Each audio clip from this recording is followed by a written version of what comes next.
మా ఇంట్లో వాళ్ళందరూ మానస పిసినారిది అంటూ ఉంటారు. వాళ్ళు అనేదానికి నేను చేసేదానికి కూడా కరెక్ట్‌గా సరిపోతుంది.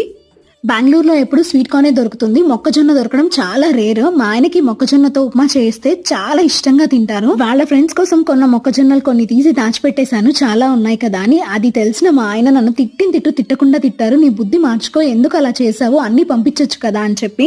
ఎవరికైనా కావాలి అంటే మాత్రం ఎంత దూరం వెళ్ళైనా ఎంత ఖర్చు పెట్టైనా మా వారు తీసుకొని వస్తారు. తన కోసం మాత్రం ఏమీ ఆలోచించరు. అందుకే తనకిష్టం అని చెప్పి కొన్ని తీసి పక్కన పెట్టాను. అది కూడా అర్థం చేసుకోకుండా పిసినార్ది అని నాకు బిర్దిస్తున్నారు. తను మాత్రం దానవీర శూరకర్ణ అని అవార్డు తీసుకొని వస్తారంట. కంకులన్నీ గింజలుగా ఒలుచుకొని అందులో కొంచెం పచ్చిమిర్చి వేసి మిక్సీకి బరకగా పట్టుకోవాలి. ఒక పాన్ పెట్టేసుకొని కొంచెం ఆయిల్ వేసేసుకొని కావాల్సిన వెజ్జెస్ అన్ని యాడ్ చేసుకొని తర్వాత మన మిక్సీకి పట్టుకున్న కంకి కూడా వేసేసుకోవాలి. అందులో బాగా ఉడికిన తర్వాత కొత్తిమీర చల్లేసుకొని ఉప్పు వేసుకున్నారనుకోండి, కంకి ఉప్మా రెడీ అయిపోతుంది. నాలా ఒకరు మా వారిలా ఒకరు ఉంటేనే ఇల్లు బాగుంటుంది. అవునా కాదా చెప్పండి.